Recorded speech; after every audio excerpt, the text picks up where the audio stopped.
Gon' vote. Everybody gon' vote. Everybody gon' vote. Everybody gon' vote. Comrade! Labor right, them a go down, bong. Them a go down, bong. Them a go down. Is that? Marky, him a God picking. No hope their work if you touch Marky. Marky, him a God picking. No hope their work if you touch Marky. We now vote for Labour. Orange we a come out in now. If you love the PNP, who no step out for Marky G. Jamaica just come along with we. People time come, people time come, people time is up.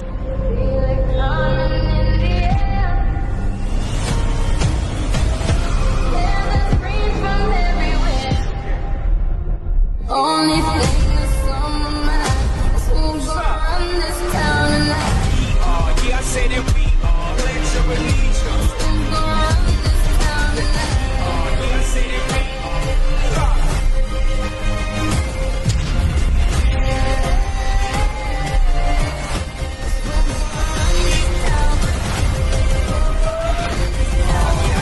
We gonna run this town.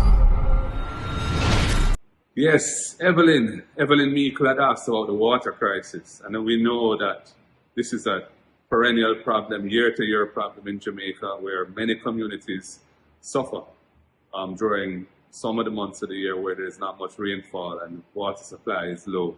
And it's a very painful and frustrating time. Now, what can we do about that? Well, we have to invest in our water infrastructure.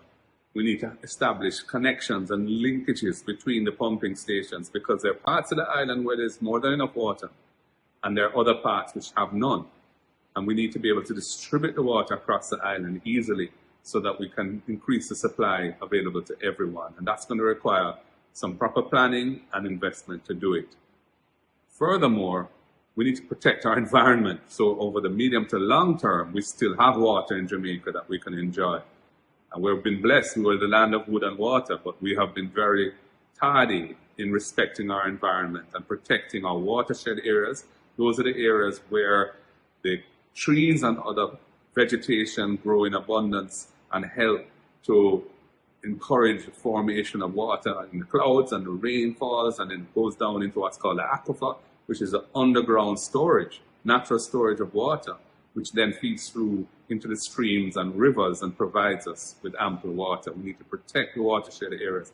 We need to protect our rivers and stop polluting them. The Rio Cobre has been a victim, and the people who live along the Rio Cobre and rely on the Rio Cobre, whether for recreational opportunities or for fishing, they have suffered from frequent, regular discharge of toxic waste into the beautiful, pristine Rio Cobre. It has to stop. And NEPA needs to be far more vigilant and serious. And the laws need to be updated so the penalties for that kind of thing are meaningful and provide a real deterrent, so that businesses can make a calculation and say, well, let me just get rid of this waste, because to do something else would cost me more money, and I can push it into the river, and if they even find me, it's a little smalls and nothing will happen.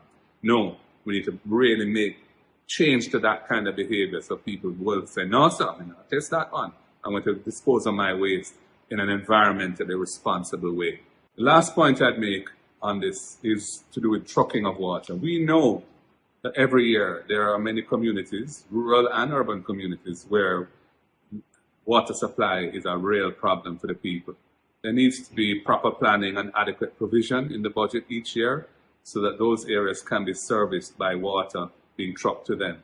And it needs to be done on an affordable basis. When the PNP was in office, we had a thing called a rapid response system with trucks that could carry water that were water to the communities and didn't charge for it.